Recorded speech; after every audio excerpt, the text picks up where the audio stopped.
Yo, what's up everybody, how's it going? Today we're playing Dota 2 but fixed debuff durations. If all modifier durations were equal, then it would all be fair, right? Thank you very much to Dr. Teaspoon for making this mode. We have played this before, I called it Dota 2 but infinite buff duration. Well, today we're not doing infinite buffs. In fact, we're gonna change the values of both buffs and debuffs. Today we're playing Dota 2 but buffs and debuffs last 6.9 seconds. It's actually a lie. I'm sorry. The mode doesn't let you set 6.9 seconds. I really tried. It's 7 seconds. But 6.9 is funnier. So let's just go with that. Anyway, I hope you guys enjoyed the video. And let's get right into it. Okay. We got ourselves a bounty hunter. Which may seem bad. He may seem bad. But I'm actually kind of optimistic. Because a mini stun is a debuff. Right? So if a mini stun is a debuff, then that should in turn last just a little bit longer. I hope. I don't know, we'll see. Oh no. There's already a situation. Okay, I'm coming in.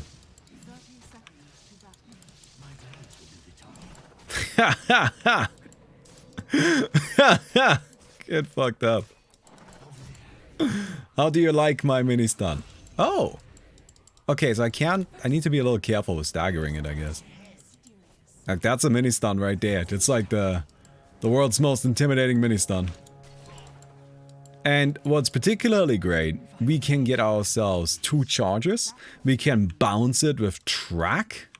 It's got less cooldown than it's got duration. It doesn't even cost a lot of mana to use. It's actually just incredible, isn't it? It's actually just incredible. Alright, give me your pocket money. Thank you. Nice. Bounty hunter. Mini stunning our way to victory. Oh no. Ah! I guess that doesn't count as a debuff? At least not in that way. That's kind of funky, isn't it? So, we want to pick up, I think, just cast range as soon as possible, right? In Etherlands. And in Aghanim's, what does Aghanim's do? Increases cast range even more. Okay, so we'll get an Etherlands and then we'll go straight into Aghanim's. Sorry, friend. Okay, we need to time this well. No, have mercy. Actually, run. Yes. Be scared of me. Fear my power. Oh, tangos are shit. Yeah, it's just... Yeah, tangos are bad. Okay. No, at least we know that now. Let's go invisible again. You know, maybe we can fuck somebody up. Alright, there's a teaspoony man. Ah! My invis is shit. I see. Yeah, it turns out 6.9 seconds is pretty long for debuffs. But it's not that long for buffs. Okay.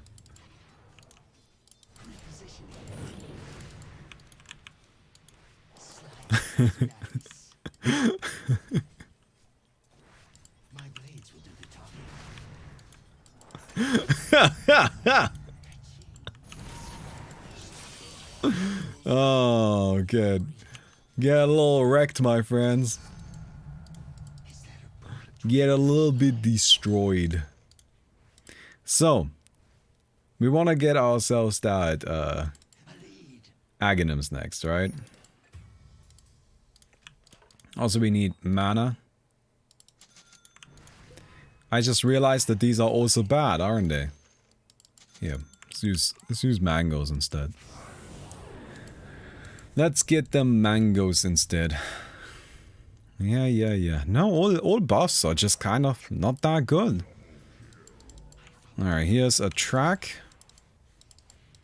And that's pretty much a guaranteed stun, right? It's like the nice thing about track. It's just really good. It's got a long cast range. Nice and clean. Let's get more Ginada damage and level up Ginada. It's not that much of a benefit to Shadow Walk. I think Shadow Walk is just gonna be kind of shit here. Alright, it's just not gonna be that useful. How good is Atos? I mean, it's pretty good. Like, all the disables are gonna be good. I can't use my stun myself. Oh, that's very funny. Alright, where are these fans? I should be a little careful because I'm almost certainly just gonna run into somebody and die. But let's just pretend that won't happen. Ooh, that's... Oh, it did bounce! I was not... But I also don't know if I can really do anything now. It's tough. Right? It's kind of a hard kill, but we got it. I wonder if I should build like right click. So I can just stab people while they're stunned. Just heard Shadow Walk as Shadow Walk. Oh no, don't give me Shadow Walk PTSD. Do you all know what Shadow Walk is? Shadow Walk is a card from Hearthstone. And they added that card into the game. And they thought it was just gonna be this cool, funny little, like, meme card. And it ended up being game breaking. As in, it would literally break the game. So in Hearthstone, there are cards that are called Battlecry cards, right? And they have, well, they have battle cries. And that's a pretty simple effect, just an effect that happens when you play the card. It's nothing too fancy. Oh, I'm dead. Well, then I can explain this. It's kind of interesting. I find it interesting, so you're just gonna have to deal with this for a moment. Actually, we might be fine. Depends. I think we are. Yeah, cool. So, a Battlecry card is just something that when you put it into play, an effect happens, boom, that's a Battlecry. Nice and simple, right? Now, Shadow Walk, what Shadow Walk did was copy all Battlecries when it's played. So it had a Battlecry that was replay all Battlecries. Hey, Baumi has no beard, thanks for the $10. Okay. Also, weird name. Feels a little judgmental, I'm not gonna lie. Feels a little judgmental in kind of a weird way. But thank you very much, I appreciate it. So, there were also a bunch of other cards in the game that were Battlecries, right? And there are two notable ones. There was one called the Serenite Chain Gang, which what it would let you do is when it's played, it summons a copy of itself. That's it. It just, you play it and then you get another one. And it wasn't really that good. It was fine, but it was nice because you get a second one. Oh, I don't actually need a second Aghanim, so I'm thinking about doubling up on stuff. However, when you play it with Shadow Walk, you play Shadow Walk, Serenite Chain Gang effect triggers, and now you get a second Shadow Walk. And then there was another card where all it does is it returns one of your minions, one of your other creatures that you played back to your hand. And all you had to do with Shadow Walk was play Serenite Chain Gang at some point in the game, and then after you played Serenite Chain Gang, play that return a minion to your hand minion at any point during the game. And then your Shadow Walk was set up, because then what would happen is you play Shadow Walk, it would duplicate itself, and then return the duplicate back to your hand. Nice and simple, right? So at that point, now, you just need to find ways to do something with that, because you can now create more and more Shadow Walks. And that would result eventually, right? This didn't happen immediately, but eventually what would end up happening is that people could create Shadow Walks that were free in terms of mana cost, would deal pretty much infinite damage to your opponent, fill up your entire hand with Shadow Walks, and just keep infinitely summoning new Shadow Walks. And it got so bad that it would just straight up crash the game. Like, people experimented with Shadow Walk. That and they try to, because like Hearthstone's a little weird. Hearthstone will prioritize playing out animations over like game events. So when something happens in the game, it happens immediately because it's a card game, right? It doesn't have to wait for something to happen. It's not a real-time game. But the game would make you wait out the animations first. So what would people do with Shadow Walk is, because Shadow Walk could create a lot of Shadow Walks with really, really long chains of effects. So what do? They just maximize that. They try to make the longest chain of effects possible, and then just play Shadow Walk And all of a sudden...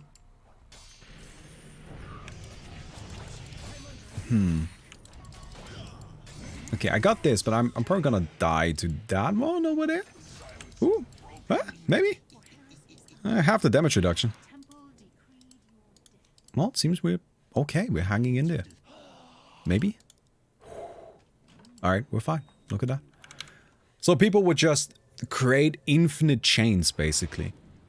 And if they did that, they could skip the enemy's turn and really skip the rest of the game. People managed to set it up that it was so long, it would just straight up crash Hearthstone.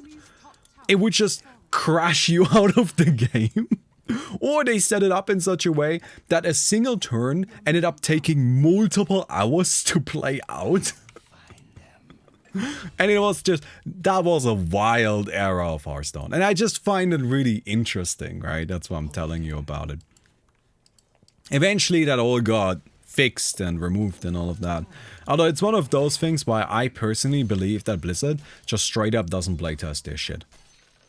Like, if it comes to Hearthstone stuff, I genuinely think they just don't playtest. I don't know about other games, but at least if it comes to Hearthstone, I don't think they do. Because like it's one of those things where like people figured out the core combo within like a day, like immediately. And it wasn't like it was a secret, it was pretty fucking obvious, right? I don't know.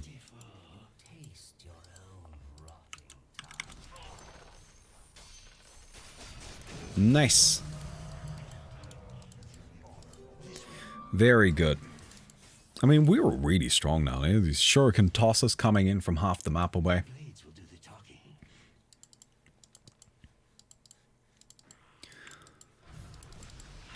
Here is Silencer. Hello, friend. Oh, I was hoping I could take that one.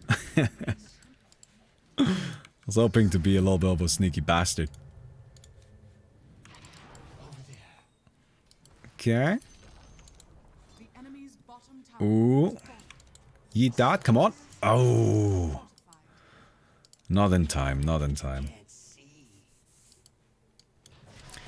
It would have been nice to get there, but oh well.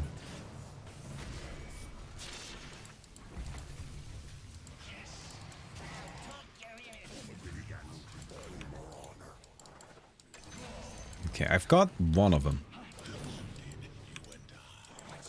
I don't know if that's gonna bounce. It's not. Alright. I'm gonna try to go invis because it does protect me quite a bit. But that's it for me? Yeah. Yeah. Ooh. Ooh, wait a second. I have an idea. If I use the Wind Waker, I can just... yeah, whirl around the map. I'll be fine. I'll just be drifting in the wind. That's my plan. Hey, if you're enjoying the video, and I mean you've watched a good amount of it at this point, please give it a thumbs up. Thanks, that really makes a difference. Also, I stream on Twitch 5 times a week. If you would like to participate in one of our games, that is the place to go. There's a link in the description. Thanks, let's continue with the match. I just remembered a part of the Shutterbug combo that I forgot about. Yeah, because there is a card in Hearthstone, there is a minion in Hearthstone that lets you return a friendly minion to your hand. But there was, at the time, a different minion in Hearthstone. It was a Shaman Legendary. Now what that guy did specifically is return all friendly minions to your hand and make them cost 1. And that's the one that they used. Yeah. Because that allows you to return multiple Shutterbugs that were created by multiple Serenite Chain Gangs back to your hand. And immediately fixes the mana problems as well, because Shutterbug was a pretty high mana cost card. Yeah, I just remembered that guy. The combo worked with the other card I referred to as well, but it wasn't as easy. But oftentimes you would actually play both, just because, you know, a bit of backup is nice to have. But yeah, no, that was the thing.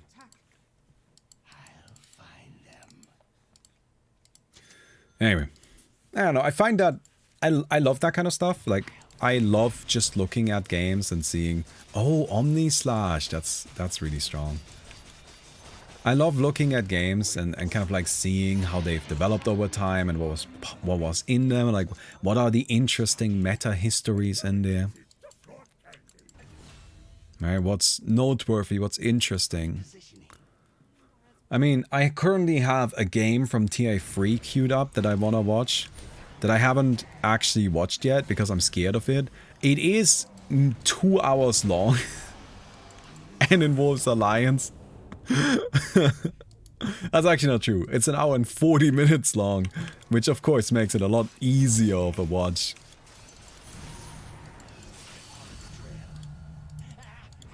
So, I'm a little intimidated by that.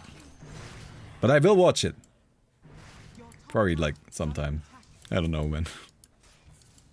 Whenever I stop being scared of it. Speaking of TI, are we doing a TI 11 for our stream in October? Yeah, I was thinking we do the international subathon. I really liked that last time, and I think it was fun to like watch it together. And I think this time we might put more emphasis on also kind of creating some content to go along with it. I think that in particular, like something that I can help people with is like understanding the meta and how it works. Because if I may, I think I'm pretty good at explaining stuff. And I think a lot of people in the Dota space aren't. Hello, Baumi. What advice will you give someone who's studying in Germany? Hey, Baumi has nice hair. Honestly, I am not the person to go to for studying advice. Well, I'm glad you guys are having fun. Sorry, I just honestly don't. I am not a studying person. Not my thing. Not my thing. I'm a very praxis-based person, very practical person, right? You stick me in a classroom, I get fucking depressed as shit.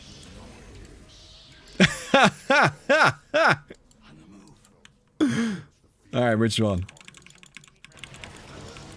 Huh? Wait, what's going on with these guys? No, that's the wrong one! Wait, what was going on with them illusions? I wanted to throw myself up. Okay, good job, you got that kill. Very, very nice. Yeah, it turns out the Necro is doing quite well. What do we want to buy then? I'm thinking just get an A on disc, right? That seems pretty useful. But yeah, I'm sorry. Thank you so much, Baumi has nice hair. Appreciate it. But I am just not really a studying type person. I can't really help you with that. And yeah. It's like one of those things. For me personally, like, I'm a bit of a weird relationship with studying, if I'm honest. Because, you know, I went to like school and all of that, of course. And after I finished after I finished the school, after I finished the Abitur, my entire life I was always told, like, you gotta go to uni, you're a smart guy, you gotta go to uni, blah, blah, blah, blah, blah. That was always it. And I always like, okay, that seemed like the next step that I was gonna pursue. And, you know, I got everything ready, I was set up for it, that was where I was at mentally. Let's go to uni, that's where I belong next in my, like, kind of journey here, right? And then I did go, and I was as miserable as I've only ever been once in my life before, and that is when I was still going to school.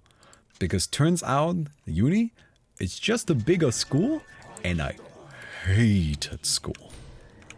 Absolutely made me miserable. Just deeply, thoroughly made me miserable. And so I stopped going. And honestly, I'm pretty happy about that choice. Like, it worked out for me just fine. And I know that that won't be true for everybody, right? And I think that kind of depends on your relationship to, like, studying and so on. But for me personally, that's just not a thing. Like, just going to a school and all of that. If you're just asking about learning new things, for me, that's always just a matter of, like, reading whenever I feel like it, figuring stuff out. You know, the nice thing is, because I'm not attached to anybody else's schedule, really, I can just take my own time with learning things and just try stuff until I feel good about it and so on. But yeah. So, apologies, it's just not really my area of expertise. Yeah, the Gleipnir seems very powerful. I should probably pick one of those up. I went for a much more defensive item build, but I feel really confident in the power of my shurikens. They are strong, you know? They hurt people.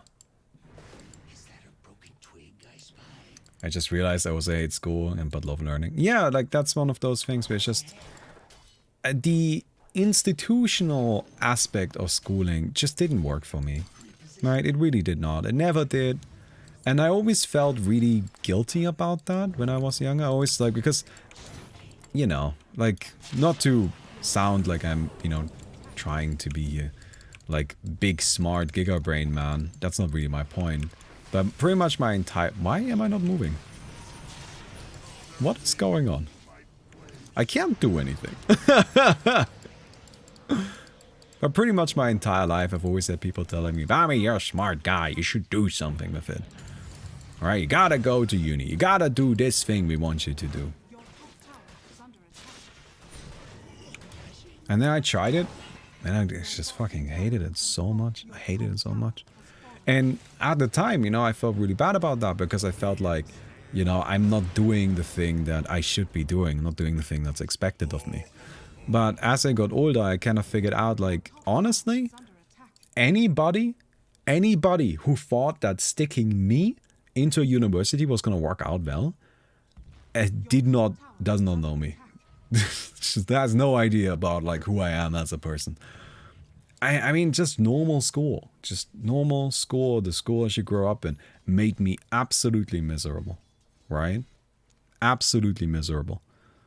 And yeah, you know, like I've been doing things on my own. I've been kind of just figuring stuff out. And I'm not gonna lie, I'm doing okay. Like this right here, all of the other things that I have tried, that's all working well for me. I'm all very happy with that, right? Because I can work at my own pace. I can set my own goals. And I can focus more on trying things and being practical. The whole theory aspect of a lot of school, like, you know, my school was always very theoretical. That part just doesn't resonate with me. Like, it doesn't matter to me if you explain, like, all of the theory behind why things work and so on, unless I can actually see it, unless I can actually try it and make sense of it with my own hands, I'm not gonna be able to really do anything with that information. Alright, hello Clockwork. Nice! Well, it turns out 6.9 seconds is pretty long as far as stun durations is concerned. It is not that long if it comes down to buffs though, so that's kind of the interesting situation we found ourselves in. We are really, really good at dealing with enemies, but we're also kind of not so good at protecting ourselves. Also, turns out you can't stack mini stuns? Is that what's going on? I don't quite know why I can't stack the shuriken toss stun duration. Might also be the mode actually, because maybe that counts as a longer stun duration. But for some reason it seems that I can't actually really increase my stun duration. That's probably the mode, not mini stun related. I am stuck here. Why am I stuck here? How funky. Is that the Aeon Disc? But Aeon Disc doesn't stop you from moving, does it? Weird, weird, weird. There you go.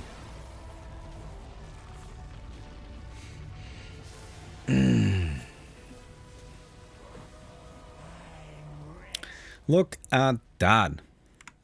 We did pretty well, didn't we? Bit of a short video today, but to be honest, I think we've seen all this setting has to offer. I don't really think there's much else that's gonna happen. So we'll just leave it at that. I hope you guys enjoyed the video. If you did, don't forget to leave a rating on the video. And I'll see you guys tomorrow. Goodbye.